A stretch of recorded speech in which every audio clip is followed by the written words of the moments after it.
Hello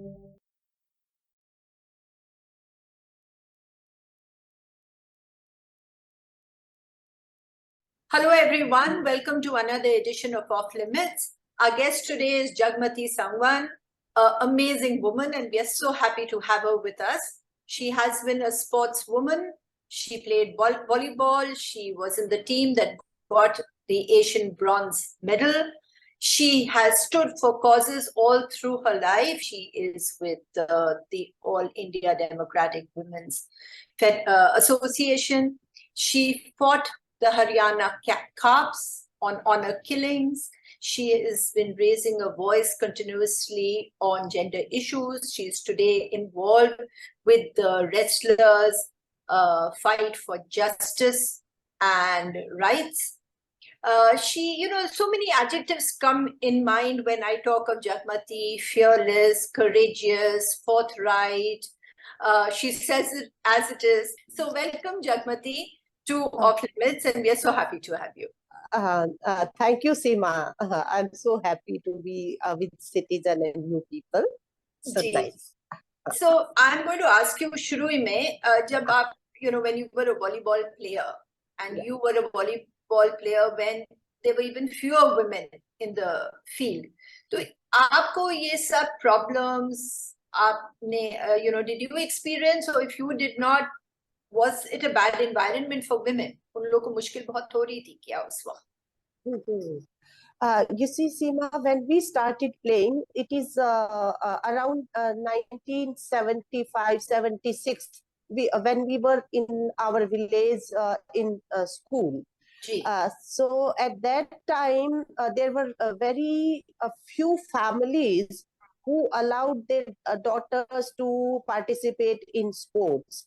But yes, there was a female teacher in our school who took initiative. She was also married in our village, and she started preparing the volleyball team. And somehow we were so motivated about playing volleyball because only boys were allowed to play volleyball at that time in our village. So after that, we started playing, and within 1 or 2 years, we used to stand first or second our team in Haryana. But after passing this matriculation, when there was an issue of going for higher education, and that means in villages to go to some city or commute to some city daily basis. So it was only me out of my whole team who was allowed to play and study further. And I used to commute to city Gohana from my village Butana. And within 1 year, I and my family were totally disappointed with this arrangement. But fortunately, there was this sports college which started in Haryana Agriculture University, Hisar, by the state government, and their boarding lodging was free for girls. So I got admission there as outstanding sports person, and it was I used to be at number 3 in my village team. But the first 2, they did not get the opportunity to play and study further. So by chance, my family had a Arya Samaji background at that time. So out of 12 girls, only 1 could play further and continue my studies also. So it was quite different times when we started playing in many terms. Yes, so it was like, a lot of women, all of us felt it during that time. Whenever you tried to enter jo kehte the na male preserve, so you had problems and support. You were fortunate you had support of your family. A lot of people don't have that support. I was fortunate that I had it for journalism. But वो जो system था उसमें लड़कियां जो sports girls who managed to come, were they harassed? Was this, what is happening with our women wrestlers today? वैसी कहानियां या stories या एक्सपीरियंसेस होते थे विमेन जो स्पोर्ट्स पर्सन्स को? इश्यूज बिल्कुल थे उस समय पर भी, और बहुत सारे ऑफिशियल्स, कोचेस और फेडरेशन के लोग, वो मतलब इतना safety security measures were not put in place, so they used to try on every single sportswoman. But if they see someone in front is assertive and vocal also, then they will withdraw. But yes, the problem was at that time also, and safety, security, internal committees, provision, etc. We never found it in place there. Yes. So it is, it hasn't changed. I mean, you're talking of the 70s, now is 2023, and the girls are still feeling the same harassment and the same kind of intimidation, right? Yes, Seema, the sports arena has not been a mainstream arena in our country somehow. And even for that matter, the women movement also, this has been an area quite ignored or somehow away from the concerns. So definitely the change has taken place, but it's very slow, and its impact is very low. For example, we try to know how many sports federations have the internal complaints committee. And we tried to raise this question in Parliament. And it was so disappointing that the sports minister responded that there were only 2, 3 federations which had got these internal complaints committees. None of the other had. And even today, when this oversight committee was constituted by the sports ministry to look into the complaints of these wrestlers, the committee in Wrestling Federation of India was not at all a proper one. The name of that committee was Sexual Harassment Committee. And Sakshi's name was there on the committee, and when the Indian Express journalist they disclosed it to her, she said, "I never came to know that I am member of some committee." So whatever has been done, also that is also limited to the papers only, even today. So, you've been involved with the girls from the beginning. Now, they are girls who were wrestlers. They came from apolitical backgrounds in that sense. So, ये लोग जब निकली, they were expecting quick justice, right? They thought कि जब हम ये आवाज उठाएंगे as Olympic medal winners, तो लोग हमारी बात सुनेंगे. Was that the feeling, right? That hasn't happened. From January now, we've come to this position. इसमें एक role, I mean, we'll come to what is happening, but what I thought was very interesting, and you have so much information and experience about the Cups of Haryana, where you have, fought against honor killing, and उनकी इतनी regressive positions about women रही हैं. इस बार क्या था जिससे ये Cups आए out of Haryana and came even to Delhi to protest for these girls? What was the factor? Actually, during the peasant movement in India, these Cups were deeply involved in that struggle, and the women organizations and huge lot of women were involved in that struggle in that movement. And during that time, we came closer to each other, and we had an opportunity to understand each other's concerns deeply. And there was a repression also from the state power. So collectively fighting it out. So it made us to understand each other's concerns more genuinely, more deeply, and to connect wherever we can have a collective understanding, collective position, and a collective fight.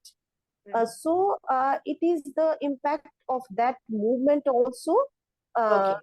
that these Khap panchayats which never spoke on the sexual harassment of women earlier, now they came out to support the wrestlers movement. And moreover, these girls, they come from very humble family, peasant family backgrounds. So in a way, they have a feeling also that they are our daughters, and our honor is at stake. So yeah, you can see over the weeks and months, Rona, tears, desperation. तो ये इन लोग की journey के बारे में बताइए, that how have these girls, moved from those innocent girls, women wrestlers, just sports persons, and now they've been pushed into a position where there's police attack, arrest, detentions, intimidation, harassment in full view. तो अब और अब फिर लग रहा है कि काफी प्रेशर बढ़ गया है, and we are aware that the state, no matter which is the government, the state is a very mighty force. Yeah. So how do you see this whole thing? Tell me. देखिए सीमा, ये जो sports women है आज भी India के अंदर जब वो स्पोर्ट्स कंपटीशन अपना करती हैं, तो वो केवल अपने कॉम्पिटिटिव जो स्ट्रेस जनरेट होता है कंपटीशन से, केवल उस तनाव को लेके नहीं खेलती, बल्कि अपनी अस्मिता की सुरक्षा का सवाल भी अपने कंधों पर लेकर खेलने को मजबूर हैं ये लड़कियां।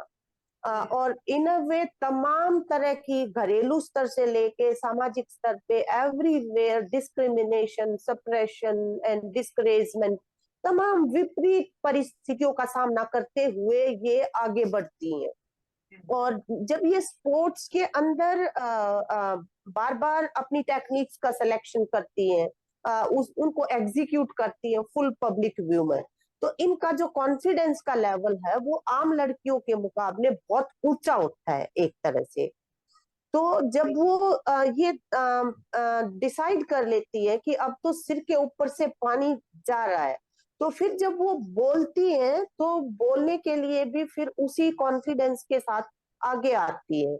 आप ये देखिए कि ये जो रेसलर्स है, मुझे नहीं लगता कि इन्होंने कभी भी कोई मेमोरेंडम भी पहले दिया होगा कि उनकी हरेसमेंट हो रही है। ये तो सही है कि जैसे विनेश ने बताया कि 2021 में जब प्राइम मिनिस्टर से वो मिली, तो जो कल्चरली हमारे हरियाणा में होता है कि एल्डर वंस के सामने थोड़ा शेयर किया जाए पहले समस्या को और वो उसको सुलझा देंगे, तो उस तरीके से वो वहां उनके साथ तो शेयर किया गया। पर जब वहां से भी कोई रिस्पॉन्स नहीं आया, तो सीधा इन्होंने जो तरीका जो अडॉप्ट किया वो सीधा जंतर मंतर पर जाके बैठ के जनवरी के महीने में। और उस समय भी उनको पता नहीं था कि किन लोगों के खिलाफ वो लड़ने को उतरी है और इस लड़ाई के कितने दाव पेच होंगे इसके अंदर, ये कुछ उनको पूरा पता नहीं था। और उन्होंने कहा कि हम कोई पॉलिटिकल पार्टी, कोई सोशल वुमेन ऑर्गेनाइजेशन, किसी की भी मदद नहीं लेंगे उस तरह से। हालांकि जैसे हम वहां पे गए थे इनके धरने के ऊपर, तो वो किसी को भी बोलने को इजाजत नहीं दे रहे थे। मैं क्योंकि पहली भीम अवार्डी महिला हूँ हरियाणा की, तो थोड़ा मुझे उन्होंने टाइम दिया, पर स्पेस जिसके बारे में उनको हम बताना चाह रहे थे कि काफी टफ है ये लड़ाई, इस किसी इल्यूजन में मत रहना कि भाई कोई सेलिब्रिटी कंसर्न्स के तहत बहुत आसानी से कोई मतलब ब्रजभूषण के खिलाफ कार्रवाई करेगा। तो लेकिन उनको अंदाजा उस समय पे नहीं था। फिर जो कमेटी बनाई गई और कमेटी ने जिस तरह से मजाक बनाया पूरे न्याय प्रक्रिया का, एक तरह से कि वो कैमरा जब उनकी वो चल रही है टेस्टिमोनी, तो कैमरा ऑन ऑफ किया जा रहा है, बाहर ब्रिजभूषण के लोग जो है कमरे के बाहर वो बैठे हुए हैं बड़ी संख्या के अंदर। जैसे ही वो अपनी बयान दे के बाहर निकली है, तो उनकी आइडेंटिटी डिस्क्लोज हुई इस तरह से। तो ये जो पूरी प्रक्रिया है इसने इनको सिखाया भी बहुत है, ये जो संघर्ष के दौरान जो है। और फिर इन्होंने तय किया कि जब इस तरह से भी बात नहीं बन रही है तो इन्होंने बहुत ट्रांसपेरेंट वे में सभी से माफी भी मांगी कि जनवरी में हमने जो किया वो हमारी भूल थी और हम दोबारा से अपना ये आंदोलन शुरू कर रहे हैं और प्लीज आइए हमारी मदद कीजिए उस तरह से। तो फिर दोबारा से इन्होंने आके यहाँ पे जो शुरू भी किया वो भी पूरा उसी स्पिरिट में। तो ये जो लड़कियां हैं जब ये अ, ठान के बिल्कुल लड़ने की जगह पे आती हैं तो उसमें भी उतना ही दम जो है वो दिखाती हैं। लेकिन ये सही है कि अनुभव कम होने से और जिस तरह का डिस्पेंसेशन आज मतलब पावर में है उसका अंदाजा ना होने से कि उनका आइडियोलॉजी क्या है सेक्सुअल हरेसमेंट को लेके, महिलाओं के स्टेटस को लेके, इनकी अनभिज्ञता की वजह से फिर वो थोड़ा कभी रोने का, कभी डिसअपॉइंटमेंट का, कभी मेडल जो है वो गंगा में बहाने हैं 28 तारीख को जिस तरह से दुर्व्यवहार इनके साथ किया गया वैसा। तो इन्होंने मतलब जो हम सालों में सीखे हैं वो एक महीने के अंदर सीखा है ये सारा एक तरह से। तो इसलिए वो इमोशनल आउटब्रेक और उस तरह की स्थितियां काफी आई है अब उतार चढ़। एक चीज देखिए कि कितनी सपोर्ट इनको मिली है। अब ये government is also come under international pressure, बहुत जबरदस्त international sports bodies pressurising the government. इसमें ये सब माहौल में और खाप्स आ गए, लोग आ गए, विमेन ऑर्गेनाइजेशंस आ गई, ऑर्डिनरी सिटीजन इनके साथ हो गए हैं। पर हमारे जो स्पोर्ट्स इलीट स्पोर्ट्स हैं, जो हमारे क्रिकेटर्स हैं, जो हमारे बड़े बड़े टेनिस प्लेयर्स हैं, जो हमारी स्पोर्ट्स का फेस है through the English media and through the establishment, वो तो चुप रहे। हाँ अब देखिए जरा सा बोले हैं अभी, पर हाँ कितने साल कितने महीने से चुप थे। हाँ हाँ ये बिल्कुल आप सही कह रहे हैं। ऑल्दो 1983 वर्ल्ड कप जो जीतने वाली टीम थी क्रिकेट की, जी कपिल देव जिसको लीड किया था जिसको, वो टीम ने हाँ, अपनी उसने तो किया। नाराजगी अभिव्यक्त करी है। हाँ अब की। लेकिन फिर भी जो स्पोर्ट्स पर्सन को जितना ये संवेदनशील मसला था और जिस तरह से जितना दुर्व्यवहार इन लड़कियों के साथ और पहलवानों के साथ किया गया, जिस तरह से कम्युनिटी के लेवल पे एक प्रेशर क्रिएट करना चाहिए था गवर्नमेंट के ऊपर, वो तो नहीं हुआ है, ये हकीकत है। और कुछ थोड़ा बहुत बोलने के लिए आगे भी आए तो उसी समय पे जब सुप्रीम कोर्ट जो है, सुप्रीम कोर्ट ने जब इंस्ट्रक्शंस दी कि एफआईआर लॉन्च की जाए, उस समय पे कुछ बोले फिर भी खिलाड़ी जो है। परंतु आज भी जो खिलाड़ी जो है उनको ये थोड़ा अपने आप को प्रूव करना पड़ेगा कि वो सेक्सुअल हैरेसमेंट जो खेलों में है उसके प्रति वो बहुत गंभीर है और वो जो उसके प्रति जीरो टॉलरेंस रखते हैं। और किसी भी महिला के साथ, किसी भी लड़की के साथ होगा तो हम जरूर उसके साथ कंधे से कंधा मिला के खड़े होंगे। ये प्रूव करना अभी स्पोर्ट्स कम्युनिटी के लिए उस तरह से बाकी है। एक तरह से ये सही है कि वहीं पे मतलब ऐसे भी बजरंग पूनिया जैसे भी हैं जो उनके साथ कंधे से कंधा मिला के और बिल्कुल एक मर्दानगी की दूसरी तरह की उन्होंने एग्जाम पेश किया है कि मर्द होना यह है कि अपने से जो कमजोर लोग जब अपनी न्याय के लिए लड़ते हैं तो उनके साथ कंधे से कंधा मिलाओ। तो वो उस तरह के अभी देख नहीं है। इनके जो हस्बैंड्स हैं उन्होंने भी इनको बहुत सपोर्ट किया है। विनेश के हस्बैंड जो है वो लगातार वहां पे थे, साक्षी के हस्बैंड वहां पे थे एक्सेलेंट। और बजरंग पूनिया तो था ही। लेकिन इसके साथ साथ जो एलीट सेक्शंस जो सिविल सोसाइटी जिसको कहते हैं कि उसका सपोर्ट जो है वो थोड़ा सा मतलब उतना मिलिटेंट वे में सामने नहीं दिखा है। और उसमें एक मुझे ये भी लगता है कि जो कोऑर्डिनेशन के जो मैकेनिज्म्स थे, जो खिलाड़ियों के अपने जो दूसरे लोगों के साथ जो कोऑर्डिनेट करना था सामाजिक संगठनों के साथ या इंडिविजुअल्स के साथ, वो भी उतना पुख्ता उनके पास नहीं थे। उनकी अपनी एक कमेटी थी जिसकी अपनी भी सीमाएं थी उस कमेटी की जो है, हो सकता है कि उस वजह से भी थोड़ा गैप्स रहे। हाँ, पर मैं ऐसे देख रही हूँ, ये जो मैं नाम नहीं ले रही हूँ, पर जो फेमस क्रिकेटर्स रहे हैं और जो बड़े बड़े आपके टेनिस प्लेयर्स रहे हैं और सब तरफ दुनिया में छाए हुए रहे हैं, and they had the support, उनके ट्विटर अकाउंट्स देख लीजिए, उनके इंस्टाग्राम फॉलोअर्स देख लिए, तो वो लैक्स में है। अगर ये लोग इशू कर लेते स्टेटमेंट्स, तो ये एक लीड ले सकते थे, they could have let the whole thing in one way, और उनके साथ जाकर के बैठते, हाँ हाँ। It would have been dynamic, change हो गई होती। पर पता नहीं क्या इन लोग में है कि they don't speak out for justice anymore. तो बिल्कुल ये हाँ, बताइए। सही, आप बिल्कुल सही कह रहे हैं, और यही अपेक्षित था इन लोगों से कि वो उस तरह से करेंगे, क्योंकि ये भी ओलंपियंस हैं आखिर। इनकी अपनी भी क्रेडिबिलिटी है एक, जो ये कह रहे हैं उसके प्रति जो है, और इस तरह का व्यवहार उनको दिखाना चाहिए था। और बिल्कुल। जो जो नहीं दिखाया गया है, उसको हमें थोड़ा ज्यादा समझना पड़ेगा कि खिलाड़ियों के अंदर भी कोई किसी तरह के दबाव जो है वो काम करते हैं क्या, कल को आपको जो है टीम्स के अंदर या कोई और अपॉर्चुनिटी जो देने वाली बात है, तो वो कंसर्न्स, जाहिर है कि वो दबाव जो स्टेट के खिलाफ लड़ रहे हैं आप, तो वो आएंगे। पर उनको फेस करने के लिए और एक जस्टफुल कॉज के साथ खड़ा होने के लिए एक स्पोर्ट्समैन स्पिरिट जो होनी चाहिए, वो थोड़ा सा लैकिंग है उसके। Jagmati, मैं तो I'm not even talking about the people who are playing now. I'm talking of all these famous retired people who have made so हाँ much money in cricket, who are brand हाँ ambassadors in every advertisement. वो हाँ सब कहाँ चले गए? वो लोग बोलते तो कितना फर्क, इन लोग का हौसला कितना बढ़ता। हाँ। Anyway, बिल्कुल बिल्कुल, जो लड़कियों ने जितना रिस्क उठाया है, जी, ये बहुत ही इम्पोर्टेंट इशू है। खेल जगत में महिलाओं की सुरक्षा का सवाल जो है और उनके प्रति होने वाली हिंसा, ये बहुत इम्पोर्टेंट सवाल है एक तरह से।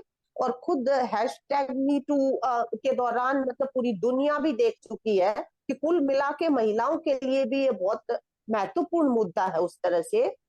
और उस महत्व को आज के दिन भी, जब 75 साल हुए हमारे देश को आजाद हुए, और हमारे जो खिलाड़ी हैं, मतलब उसको अगर अंडरलाइन नहीं कर पाए उस इम्पोर्टेंस को, और उस बिंदु को कि कितना संवेदनशील जगह है ये जहाँ पे ये खिलाड़ी खड़ी है, तो थोड़ा सा मतलब लगता है कि सोचने को मजबूर होते हैं सभी कि भी वो स्पोर्ट्समैन स्पिरिट या एक जो इंडिविजुअल की अपनी कमिटमेंट जो है महिलाओं की यौन हिंसा के खिलाफ, उसके प्रति सेंसिटिविटी का लेवल कितना है। कितना है।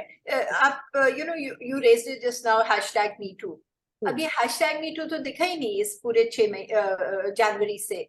इट्स ऑल्सो सो एलिटिस्ट ना, वो भी एक हाँ movement, one facet of the women's movement which is very elitist again.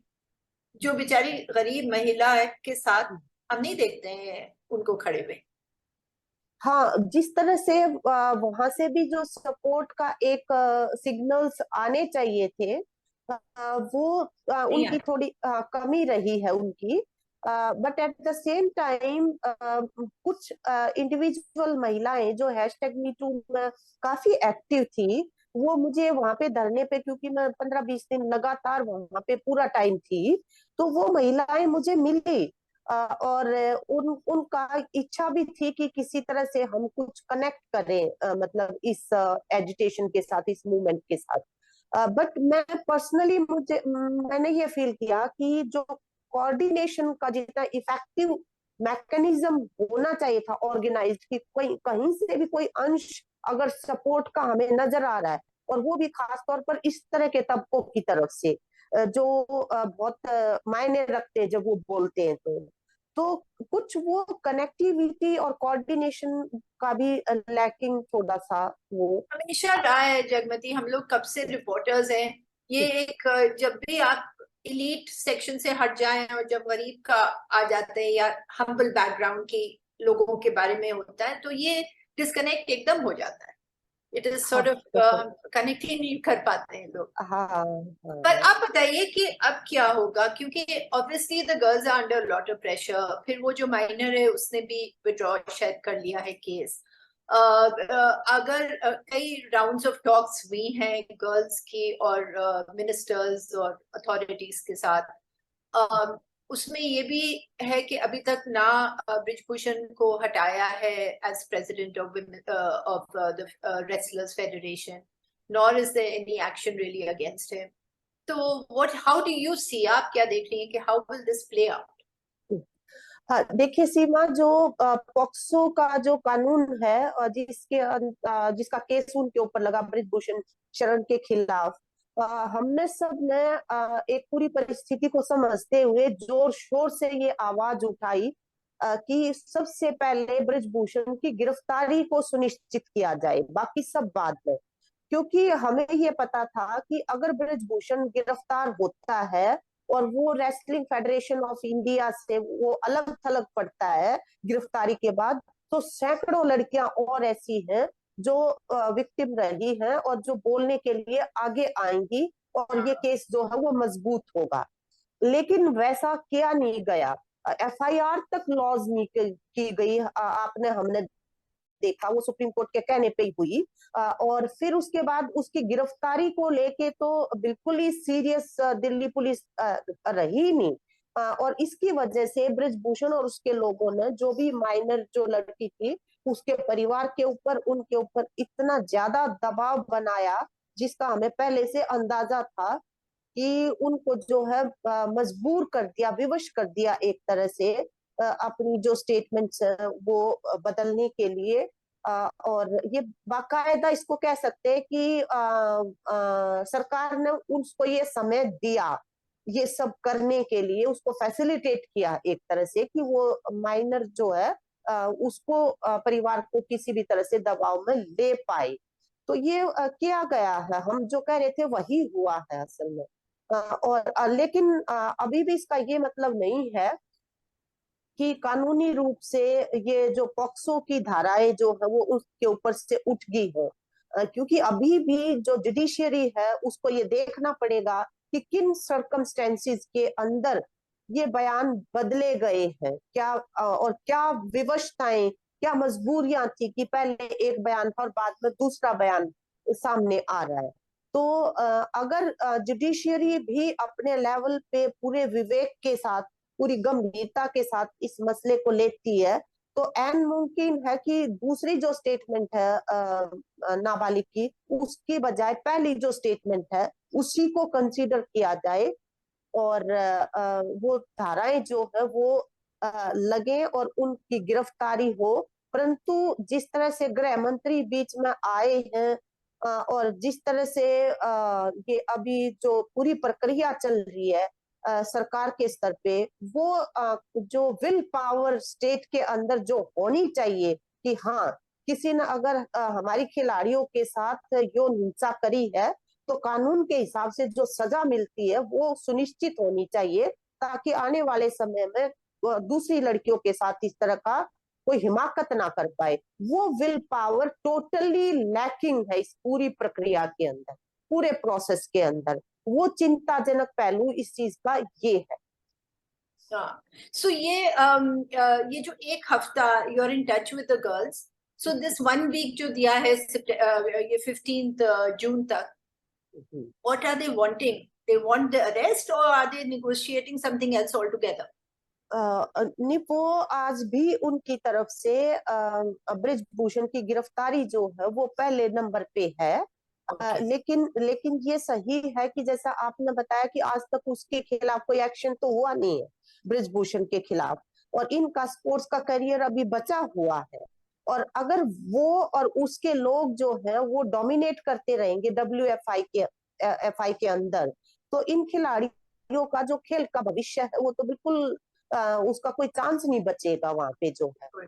तो ये उस कंसर्न को भी एड्रेस करना चाहते हैं कि WFI से, जहाँ पे उसकी टर्म ओवर हो चुकी है, लेकिन उसने अपने रिश्तेदार, अपना लड़का, अपने लड़कियों के पति हर जगह पे इस तरह के लोगों को घुसा रखा है कि जो पूरी जो चुनाव की प्रक्रिया है उसको प्रभावित कर सकते हैं। अगर नया WFI का चुनाव होता है तो ऐसे में फिर उनके दबाव से मुक्त हो पाए WFI, ये लड़ाई भी साथ साथ लड़ रहे हैं ये खिलाड़ी जो है, और इधर से ब्रिजभूषण की गिरफ्तारी हो पाए वो लड़ाई भी लड़ रहे हैं।